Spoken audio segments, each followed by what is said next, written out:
Hi, this is Purav Gandhi. Welcome to the Future of Health series by Healthark Insights. In this particular video, we are going to talk about one of the most intense man versus machine debates. Is artificial intelligence the new doctor? This is a topic which has been really discussed both within medical circles as well as within patient circles with a high intensity. As artificial intelligence evolves, it has started playing a huge role in terms of how medicine is delivered today.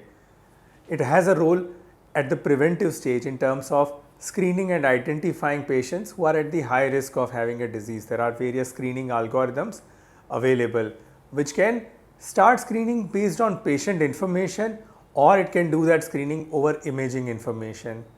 Now, there are also particular artificial intelligence driven tests, both which can be applied on pathology as well as on radiology. Long ago, when I was in medical school, we used to do red blood cell count, where manually a pathologist would calculate the density of red blood cell on a particular slide. Now that is all done in an automated flow cytometer, which is very convenient, arguably even more accurate as well.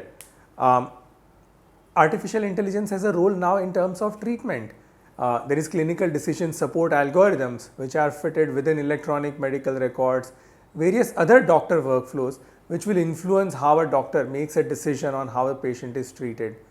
There are virtual nurses, there is robotic surgery. There are so many different use cases where artificial intelligence is taking over the traditional role of doctors. Now, what does it mean for our future?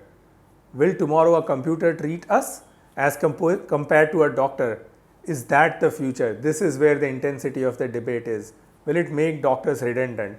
Well, the answer of course is no, right? Because there is so much more to be done. The density of doctors that we have available today for number of patients is way less than what the ideal number is.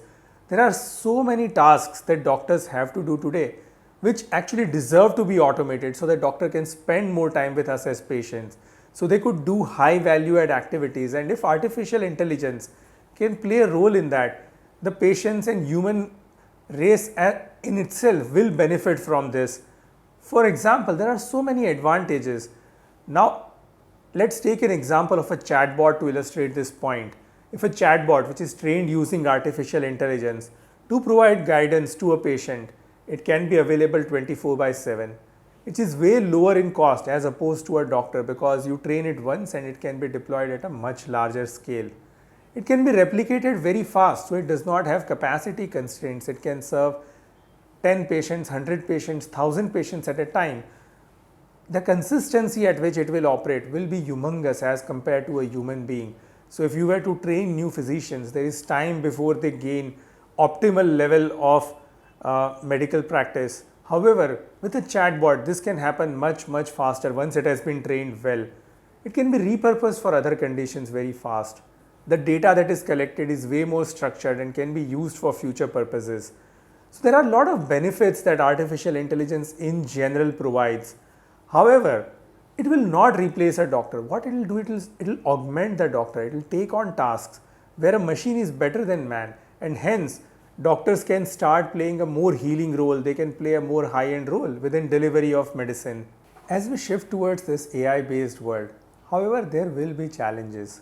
There will be biases that would come in terms of data, in terms of how a particular algorithm will not be able to process nuances in terms of patient information, patient's conditions, social concerns, behavioral concerns.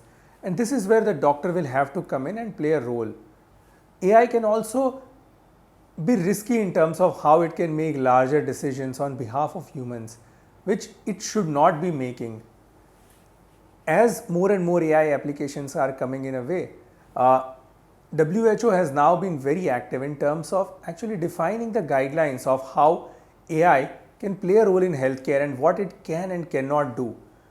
They have laid down the 6 principles which are very essential in terms of defining that how AI will act in public interest and not against it.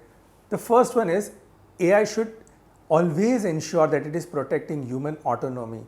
So AI can suggest what your diagnosis or prognosis is. It can influence your decisions, but it cannot make decisions on your behalf. Human autonomy is of utmost priority. The second one is It should promote human well-being and safety as well as public interest, right? So mathematically, there are several war game scenarios where you say that you can chop off an arm and save the rest of the body. However, AI cannot make such decisions. It should look at human race in general and promote its well-being. Uh, it can never be a black box when it comes to healthcare. It can be a black box when you are looking at e-commerce or fashion or any other industry. But when it comes to healthcare, AI has to have high degree of transparency. Everything should be explainable in an intelligent fashion, and hence it should be trustable. There should be high responsibility and accountability, because if something goes wrong, now this will go wrong at scale, because AI will operate at scale. The same algorithm will work for hundreds or thousands or millions of patients, and hence the accountability or the onus of accountability is much higher now. It should ensure inclusiveness and equity for everyone. It should be for the good of everyone and not a certain class or a geography or a segment of people. And lastly, it should run in a sustainable fashion where we keep growing our data, we keep improving our accuracy. At the same time, there is no backlash, which we have seen in other industries like driverless cars, for example, where there is a threat that this is not a sustainable way to automate things using AI. So this is an interesting debate. It will keep shaping up, it will keep evolving over a period of time. Doctors will play an important role, technologists will play an important role in how this debate shapes up. Would love to engage and talk more on this debate, hear your thoughts. You can put them in comments here in this video. Thank you for watching.